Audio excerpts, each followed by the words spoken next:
Welcome to Limitless, the Blind Beginnings podcast where seeing things differently inspires limitless possibilities. This podcast is being brought to you by Blind Beginnings, an organization based in Vancouver, Canada, that supports children and youth who are blind or partially sighted, along with their families. Limitless was created in order to inform, educate, entertain, and share stories from within the blind and partially sighted community in order to show the world that the opportunities for those who are blind or partially sighted are truly limitless. And now, it is my pleasure to introduce you to your host, the Executive Director and Founder of Blind Beginnings, Shawn Marcellet. Welcome back to the Limitless, the Blind Beginnings podcast. I am your host, Shawn Marcellet, and I am so happy that you've joined us again this week. I'm going to welcome my co-host / guest today, Jinnie, back to the podcast. Welcome, Jinnie. Hi, Shawn, and hello, everybody. So I'm really glad that you're here because we actually had planned to interview somebody this morning and they are sick, as are many people in the world currently, and we're not able to make it. And so Jinnie and I are going to have a chat about university. Thank you for your flexibility, Jinnie. Yeah, I'm excited to be here. So maybe remind our listeners, what are you taking? What school do you go to? What's your university? Kind of catch us up. All righty. So as Shawn mentioned, I'm Jinnie. I am a Blind Beginnings youth mentor / alumni. I am attending the University of the Fraser Valley. That's in Abbotsford, BC, for anyone who might not know where that is. And I'm hoping to graduate with a Bachelor of Arts, majoring in English with a creative writing concentration or honors, history minor, and an intro to journalism certificate. And I've been blind since birth. So how many years have you been attending university now? So I started attending university in the fall of 2017. And I believe I'm in my 5th year now. Sometimes it's hard to keep count after so many years have gone by.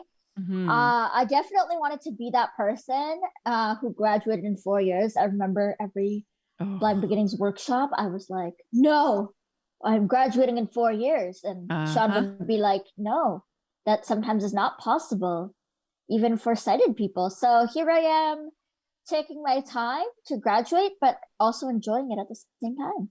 That's the important part. And nobody cares when you're done how many years it took you. You know, it's not like when you start working and they're like, what? It took you 6 years to do your degree? Well, forget it. Yeah, exactly. Yeah. So maybe let's talk about how do you go about choosing your university? Because it's not just a case of what's the best school for the program I want to take, although that matters too. But you also have to consider what services are available for students who are blind. So what was that process like for you? So my process was a little bit different. So I actually only applied to UFB, and that was because my parents, as parents are, were concerned and worried for me attending larger universities that even though they might have more support, they were worried in me in that regard of navigating in a larger setting with more students, being farther away from home. As well as I also knew someone at the time who was taking classes at the University of the Fraser Valley. He was also blind. So I actually got to pick their brain a little bit. And I decided with a combo of smaller school, plus knowing someone already immersed within the university system. And at that time, I actually didn't know the program I wanted to go into.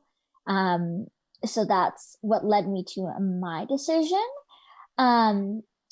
At the time, though, I did really not want to go to that school because I thought small schools were lacking in certain things. There's that bit of that stereotype.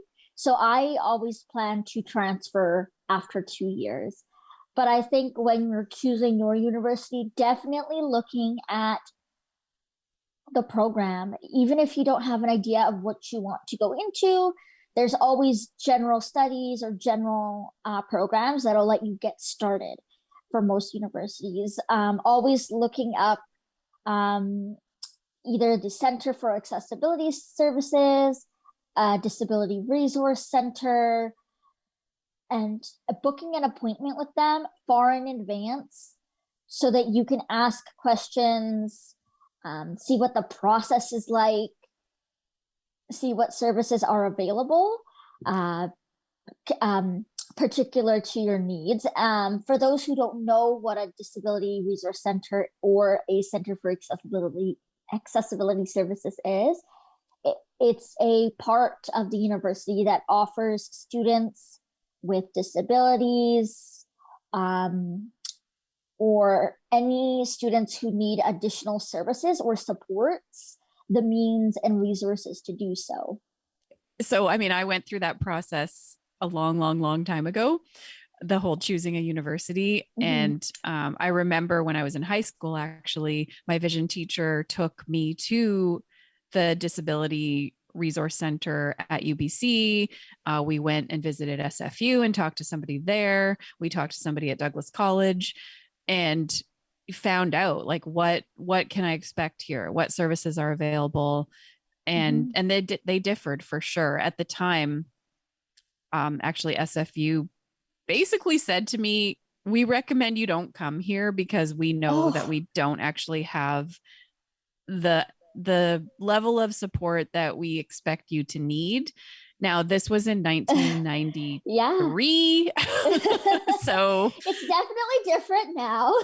Yeah, no slamming SFU at all. They have come a long way. And I know a lot of blind students that have attended SFU. So clearly it's better than it was when I was going through. But at the time, UBC had Crane Library, where they would actually produce some of the textbooks in audible format, which was very unique. So that kind of gave it the upper hand, I feel like, for my needs at that time. Right. Yeah. What are some of the supports that are offered through a disability resource center? Or some of the support students can be offered definitely ranges, like we said, university to university. But generally, if you need a note taker, you can access a note taker. So that can be a volunteer in your class that uploads the notes and sends them to you. And the process is quite anonymous. They don't know who you are. You might not know who they are. You can also access assistive technology, a laptop, Braille note, Braille note touch, Braille sense, anything that you may need in order to complete your work, as well as textbooks. You can access them. So when I was in university, the note taker, I actually was hired as a note taker for one of the classes I was in, which was very cool. So I was paid to be a note taker for a student in the class with a hearing impairment. And we were both in the same class. She noticed me and she noticed that I was typing my notes. And so she contacted the Disability Resource Center, and then they reached out to me to ask if I would be interested in this job. So I basically got paid to go to class, take notes, and then just clean them up a little bit and send them to this other student. So is it a volunteer thing now? Are note takers not paid? In the university that I am in, it is a volunteer position. I accidentally, I think once clicked note taking for all my classes, and they were trying to find note takers for me, and I actually almost applied because I didn't know it was for me. So until that's how I found out that I had checked that off somehow. But like you, I thought I was doing it for somebody else and almost applied for that. But it definitely was volunteer. But so perhaps that's also university dependent, right? I was just going to say that. Yeah, I think it might be. Another service that I did access was tutoring. Oh, right. And that was another paid position that they would hire a tutor to work with me. So for statistics, which is very visual, I had a tutor. I think maybe biology. Yes, biology. I also had a tutor, and that tutor would actually help me in the lab to do some of the lab stuff that I needed to do. Right. Is that still available? Tutoring is available. I think my university would refer me to the tutors that are just there for all students first, I think, before going down the route of finding me a tutor through volunteer or paid. I did have an in-class assistant for a geography class once that I did have to apply for.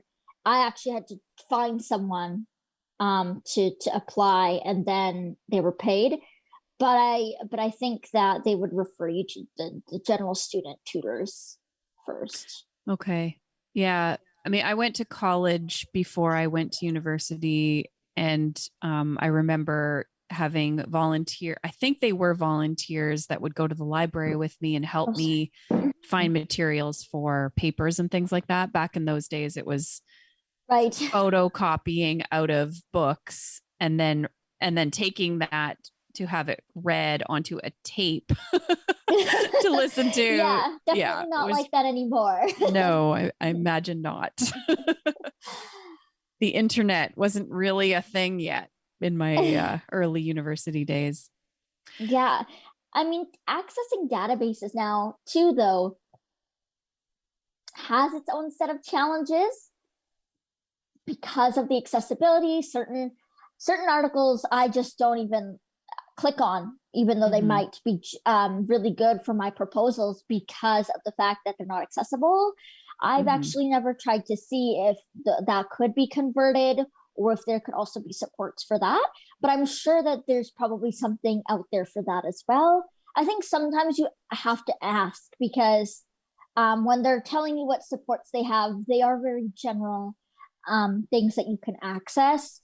But if you always ask and dig deeper, there are always things that are quite unique to students' individual situations that they can still access. Another one that I used was extra time on exams. And I was taking my exams in I didn't take them in the classroom with everybody else. I would take them in the Disability Resource Center. They would be, in those days, again, it was the exam was read on tape, and I would listen to it, and then I would type my answers on the computer and then print that out, and that would go back to the instructor. So is that still, and I think it was time and a half for somebody with low vision and double time for somebody who was totally blind. That's interesting, because I was told I could only get time and a half, and I'm totally blind. Yeah. Definitely that is still the same. I mean, not the reading on tape thing. I don't think we have tapes anymore. Tape? Yeah. What's a tape, right? But definitely you could access a scribe as well as a reader if that is something you need to utilize, like say for math. Have you done an exam with the scribe? I did that once, and it was painful. Awful. So painful. Yeah. It was very hard, because I'm like, I need to reread that. I need to look at what I'm writing. And for me, I knew that I could re-ask them. That is their job. But it was just not something for me, but maybe something for someone else who needs that. We should clarify, a scribe is a person who reads you the exam and then writes down your answers. And it was just so embarrassing. I think the first time I had a scribe was in high school, actually. And I felt like, even though I'm sure she wasn't judging me, but I felt like she was judging my answers. Like, you should, why is it taking you so long to answer that question, Shawn? Or exactly. If you had to say, could you read that again? Can you read it a fourth time? Because I still don't really understand. Yeah. Can you spell that word for me? Because I still don't Can you put a comma here? Yeah. Sometimes they'll be like, you have to tell me everything. Commas, periods. And I'm just like, I just write, right? Like, that's so hard. Yeah, that is. But I think for those who need it, it's great. But for me, I can book my exams with accessibility services. There is a certain timeline to do that, though, within, and your instructor sends them the exam. and you get time and a half. And I usually just get the exam on like a flash drive. They have a computer there, put it in the computer, answer my questions. I think you can also get time and a half for assignments. I don't typically utilize that for myself. Again, it's dependent on your situation. I definitely take the time and a half on exams, and that's because of technology issues. I have been in exams where that computer has crashed, where part of the exam was not accessible, where we had to switch halfway through to scribe. So I always take that just in case as a precautionary measure. So stressful when that happens. Hey, you're like already worried about the exam and the material, and then you're dealing with those extra sort of challenges that can appear sometimes. And I think that's why, it might to others sometimes appear as if we just get extra time, but there are also reasons and gives as well that we have to give to like even it out per se. Totally. Yeah. A lot of this stuff, I mean, I didn't always need the extra time. And sometimes I did. And if you consider like an exam that has like biology, where there's diagrams that had to be described to me before I could even try to answer the question. Whereas if you're sighted, you're just kind of seeing it and you know exactly what it is. Yeah. Right. Yeah. Or math, where it's really hard to do math auditorily. So hard. So that takes some extra brain power to try to work through some of that stuff. Whereas if you can have your little scrap paper and work it out, it's different, right? So yeah, we're not getting these are accommodations. They're not like, they're not perks, really. They're accommodations to try to even the playing field. Exactly. So how accessible is kind of accessing the supports or the back end? Like, so when I went to university, we were not emailing our professors, at least the first time. When I did my master's, yes, but I was like, it was old school. It was, there was no kind of back end to submit assignments. You literally printed them out and brought them into class and handed them in. I don't think it works like that anymore. And I'm curious, if you're submitting them online, is that system accessible with a screen reader? Yeah. So surprisingly, we are still printing our assignments off and handing them in. Professors really seem to prefer that. Okay. And yes, definitely more so now that things have gone online due to the pandemic.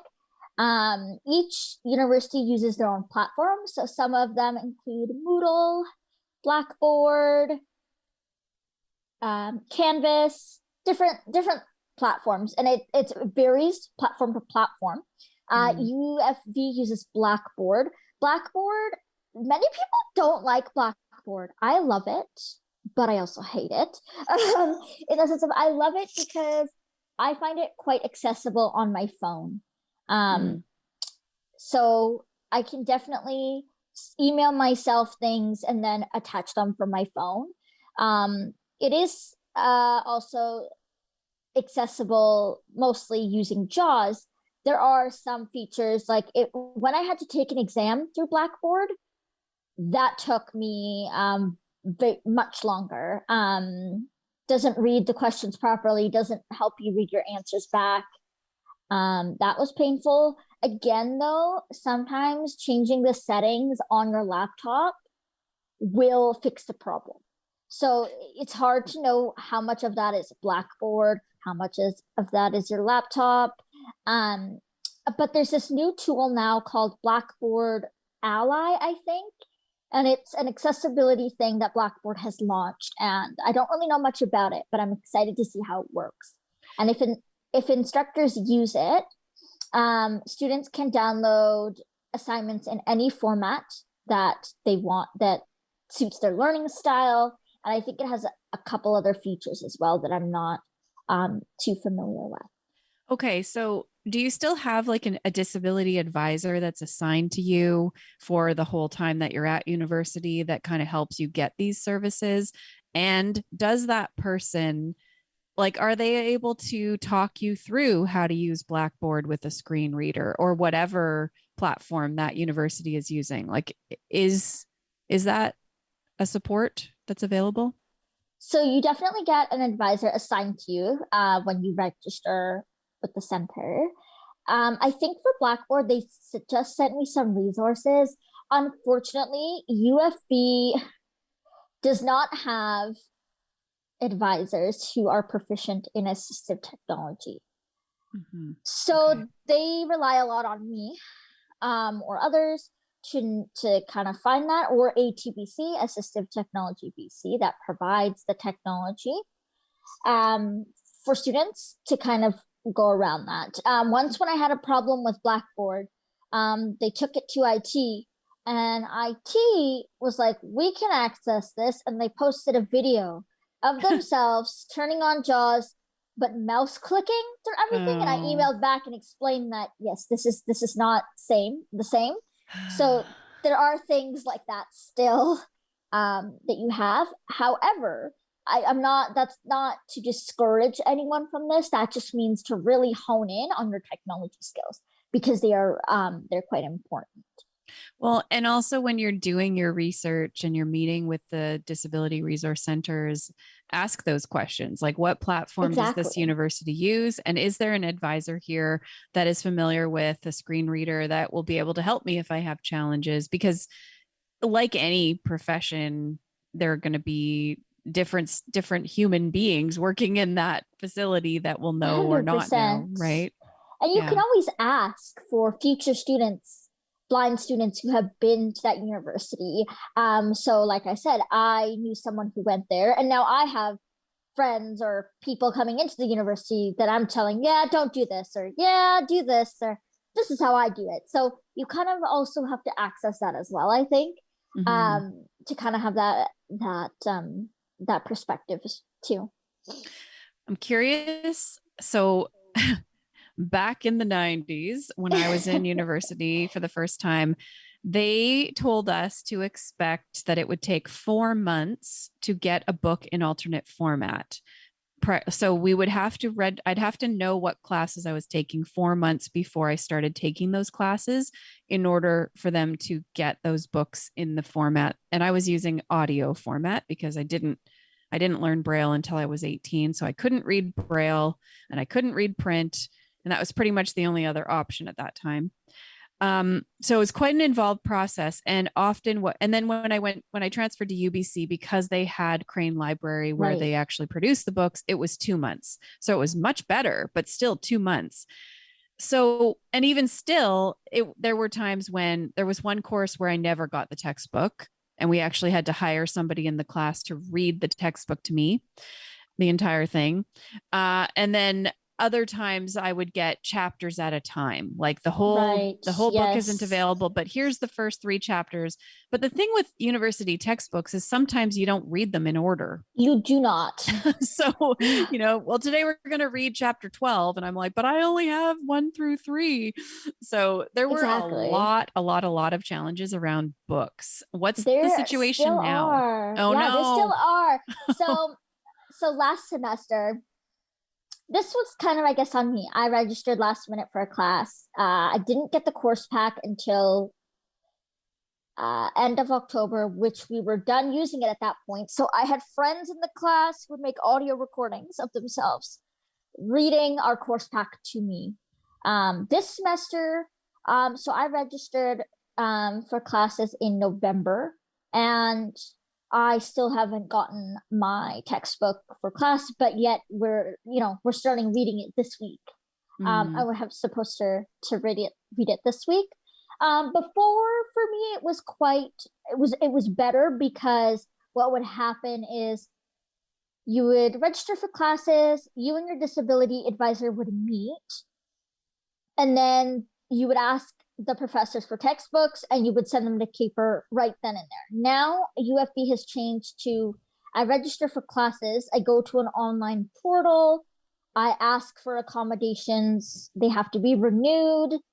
Then I wait till the textbook list comes out for everybody. Then I take those titles and I send them to Caper. But then I don't understand why we get priority registration and all these extra things if we just have to wait for the textbook list to come out. So this semester, though, I have awesome professors that I didn't even go through accessibility services for. Personally, for me, I don't think I need it right now where I'm at. That doesn't mean that one shouldn't use the services. I definitely did for a very long time until I felt comfortable with the environment, with the professors I know, with advocating for myself, etc. So what I did this semester was they said, yes, that's fine. We know you. We'll give you the accommodations you need or what, anything you need.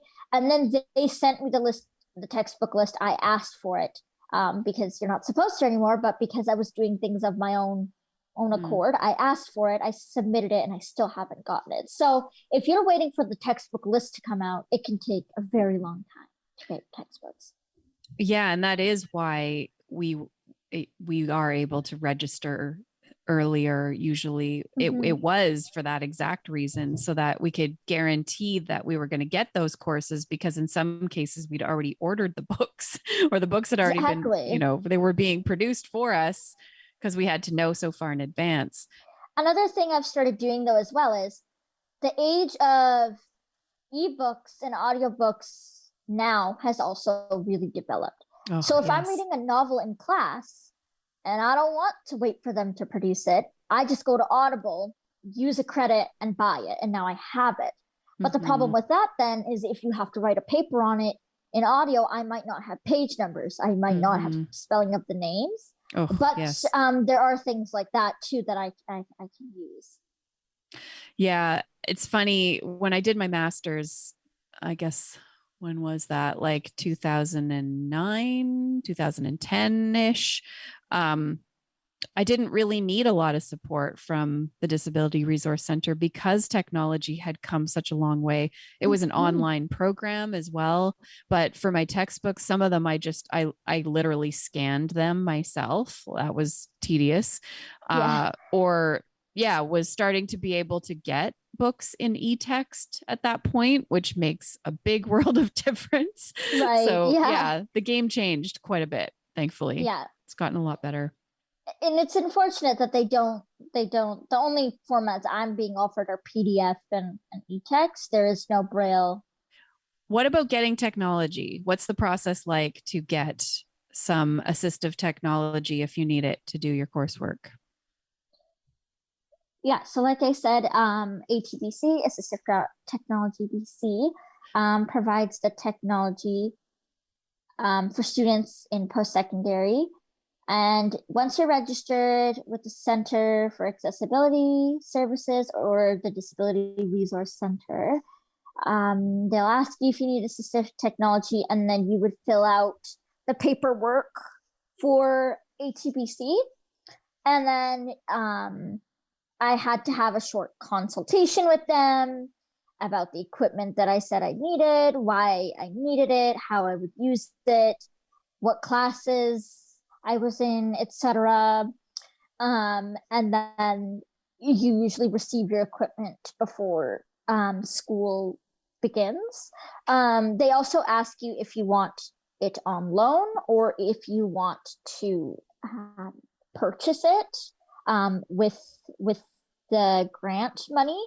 So on loan means that they give you the equipment, you use it, and then once you're done post-secondary, you send it back. If you want to own it, there's a grant that you apply for through ATBC. Once you're approved for that, then they purchase the equipment for you, and it's yours to keep. I think that you can get a new computer every 4 years, but I could be wrong on that part. I remember I chose to purchase in my final year so that I would have like the latest the latest technology as I moved on into my work life. So that was nice. Yeah, I loaned technology for a little bit, but then there was a point where I had to purchase. But if I can still do that in my final year, depending on how many years have gone by with your equipment, then I would definitely do that. Now, is there, can you pretty much get whatever you need, or are there like, would they do a braille display or something like that? So there seems to be a lot more technology out there. But typically, so I asked for a computer with JAWS. I got a Dell computer with JAWS. And then I wanted a Braille note, but unfortunately, ATVC sees you can only get one computer, and they see those both as computers. So they asked me to justify why I would need both devices, and I had to explain why Braille versus JAWS are both useful, but just in different settings. Because if I'm doing math, I need the Braille. Mm-hmm. If I'm doing research on databases, the Braille note's not going to help me in such complicated tasks. If I'm doing formatting, again, laptop, right? If I'm reading a novel, I might choose to utilize e-text, but then also utilize the Braille note to check spelling, page numbers, etc. If I'm editing, I might choose to use the Braille note. So they see it as one computer. You can only access one of the two computers, but you can justify that. Okay. Yeah. Let's talk a bit about what wasn't available or isn't available in university that you thought would be. And you mentioned earlier a little bit about Braille. So let's start with that. So in high school, I'm assuming you could get everything you needed in Braille. 100%. Textbooks, right. Assignments, mm-hmm. Anything. So you learned to rely on Braille and use it to do your schoolwork. And then you got to university, and what were you told? Yeah, we don't offer that here. It's too much work. It's too expensive. It's too cumbersome. And my whole style of learning had to change within an instant. Yeah. Wow. Which is quite hard for someone who is also a visual learner and needs that constant contact of Braille, especially when you're an English student. I find, and you have to edit, and you have to grammar, just things like that are really tough without Braille. Yes, you have a Braille display, and yes, you can hook it up maybe to the computer, but it's still not the same sort of thing as you get with assignments in Braille, syllabus in Braille, course outlines in Braille, and things like that. I know that some universities, I think, do provide a little bit of it.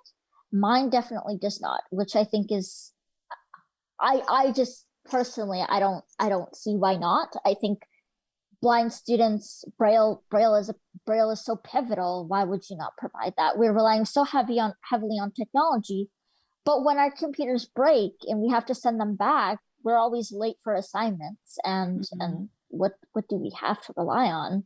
Mm-hmm. So that's another important question when researching the university, to ask, can I get materials in Braille here? How many materials can I get? Sometimes I understand that they can't provide everything in Braille, so to see how much they can provide you in Braille would be great, would be good. Are there other things that you expected would be available that weren't?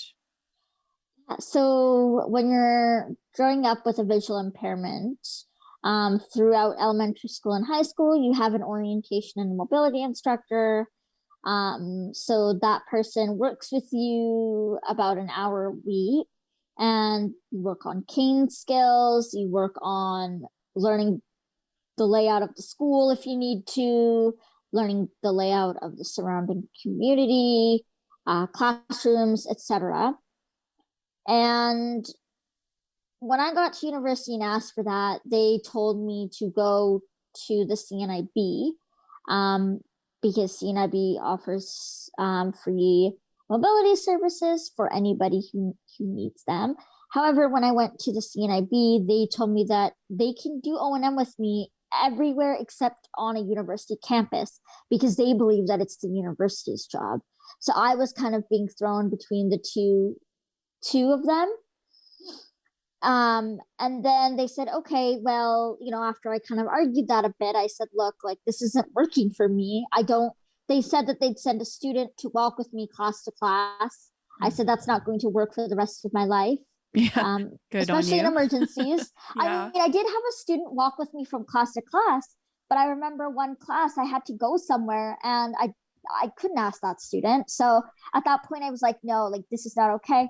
I have to start learning the school myself. So I argued with the university and they said, okay, you can ask the Ministry for Advanced Education to see if they will provide you someone who will teach you how to get around campus.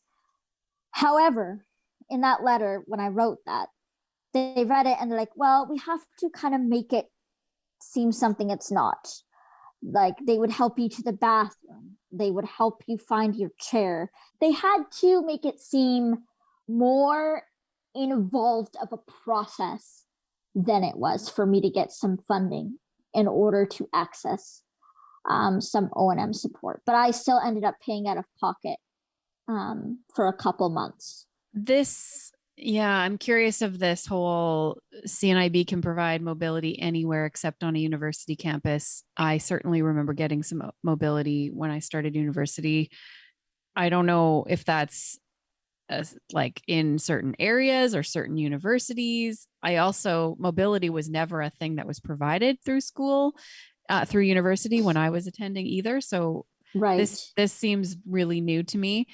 I was really, really lucky that the mobility instructor I worked with in high school offered me some mobility at the university, like as sort of our final work together, which was amazing. So I didn't really have to line anything up. And at that time I had low vision, so I didn't need as much mobility as I would now. A couple hours on the campus learning my residence and where the buildings my courses would be in was kind of enough of the lay of the land to take it from there, right? But it's of course you're going to need some help to learn your way around, especially when you're first attending. Now if someone average just shows me something, I can do it because I know how to use my cane skills, or I guess in my case I know how to have my dog with me in certain instances, and now I know enough of the building that I can also just guess sometimes or use a bit of that structured discovery of finding things. But when you're first starting out, that's, there's so many things you have to worry about when transitioning that I really don't think that should be one of them, especially because orientation sessions are provided to the general student populace. And I think that we should also have something like that for students with disabilities. Is the campus itself accessible? Is there Braille signage? Do you find, like, now that you've learned the lay of the land, you can navigate independently pretty well? Yes, I would say now I can definitely navigate independently. I mean, it's been a little bit like of a change going back there after being online for so long, especially and with a dog, but I definitely can. As for Braille signage, yes, that's something I wasn't expecting. Some buildings have the Braille signage, some don't. Depends if they've been renovated or if they're older buildings, but definitely have Braille signage.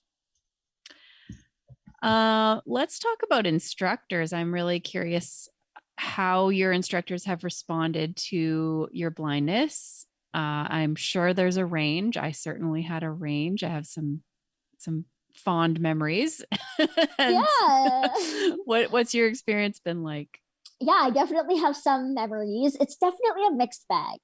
And this is again where you would ask fellow blind students, hey, what instructor did you take for this course? How did it work for you? And sometimes you can also set up a meeting with the instructor and your disability advisor to kind of get a feel for things as well.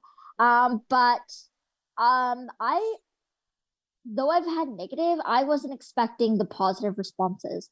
I have instructors that I've built relationships with who are super supportive of any accommodations that I would need, no questions asked, even sometimes. As well as, saying I don't have to officially even be enrolled in accessibility services, which is when you're blind, a lot of the time, it's you have to show paperwork, you have to go through all these hoops and hurdles, and someone really telling me that you don't have to do all that, you'll still get the accommodations is very affirming of just also being a human who just needs extra support sometimes. So yeah, I've definitely this semester, like I said, I'm not using any extra accessibility service support. Again, not that there's anything wrong with that. I had an instructor, an English instructor, read me like an entire book onto cassette tape when I was going to Douglas College. I think he said, I've always really enjoyed reading to my wife, and I'd be happy to read this for you. I think it was maybe a book that he wanted the class to read that he hadn't planned ahead for, maybe spontaneously decided we're going to read this. So it wasn't available to me. And so he read it on tape, which was really sweet. Yeah. I've had instructors offer to do that too, or to just meet afterwards or office hours to just read. And yeah, that's been great. What about like small school versus big school? Have you attended a larger university now as well? Yes. So smaller schools definitely seem to have a bit more stereotype. And a lot of blind people I know have said they would not go to that.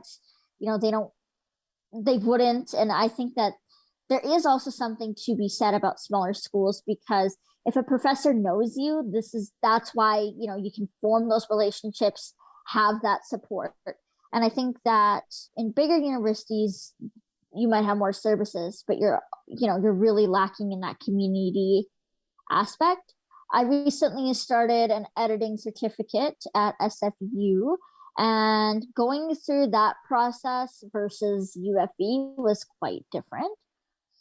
I found that for SFU, I had to definitely complete paperwork as well, but then they would take all the materials off. So they use Canvas, and they would make them accessible for me, whereas university instructor or UFB instructors are expected to provide those directly to me. So there's that difference, whereas SFU has people in the accessibility center to do that. They have more people. UFB lets you kind of do what you need to do and just move through the class. Whereas I found that SFU was they wanted an access aid with me, which I know other students have had, and that's great. And I might have needed for certain assignments, but I also kind of was used to just after high school being in a class by myself, not really having anyone around with me all the time. And I think that I just kind of felt a little bit overwhelmed. And, again, this isn't to say good or bad. This is just, I felt a little bit overwhelmed with all of that being thrown my way. So interesting, right? Like how the idea that we have more support, and you can have this, but then there's also almost the expectation that you take it. Yes. Like they're so used to people being so appreciative of all the things that then when there is a student who maybe doesn't want some of that or need some of that, that's confusing, right? Like, but everybody loves that we do this. Yeah, so why don't you want it? UFE has made me a little bit self-sufficient in that way, which is also good because you're not always going to have everyone holding your hand. That sometimes I'm very, like, oh, I don't need this. And, sometimes I should take it. And other times it's just a little bit overbearing. Yeah. Interesting.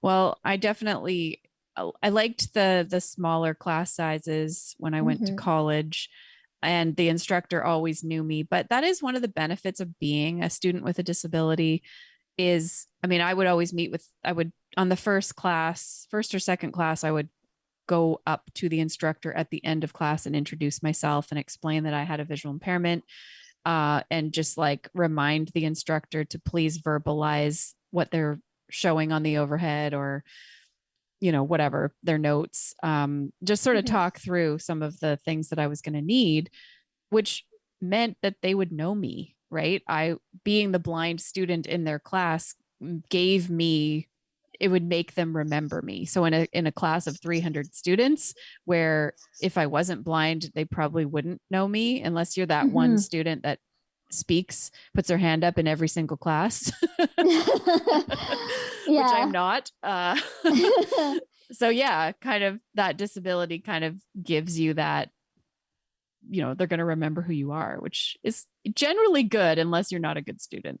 Then maybe you don't want them to remember who you are. Right. And I think, that's again, that give and take, right? Of small versus big. You have to decide what you want. Are you comfortable with larger lecture halls, versus just a classroom with tables and chairs? And I think that's really up to the individual student, blind or not. Yeah. So any advice you would have for maybe students who are in high school or just haven't done post-secondary yet that are considering it? Any advice you'd have for them? Yeah, do your research. Research. Soak it in as much as you can. Ask all the questions, because that's really at the end of the day how you're going to get your answers. When I was starting, I didn't know what all the words meant. Major, minor, degree, program, all of them. I didn't really know what they all meant. And to me, I did feel a little bit embarrassed, but I think that asking those questions, doing your research is really what's going to set you up for the success of going through post-secondary, because you want to make sure that you start off with a solid foundation that you can build upon.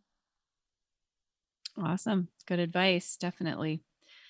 Well, thank you so much, Jinnie, for showing up today, especially given that our guest was not able to join us. You have been a fantastic guest and shared a lot of wisdom with our listeners. And I know that it'll be really helpful to lots of people. So thank you. Yeah, thank you so much for asking me and having me on again.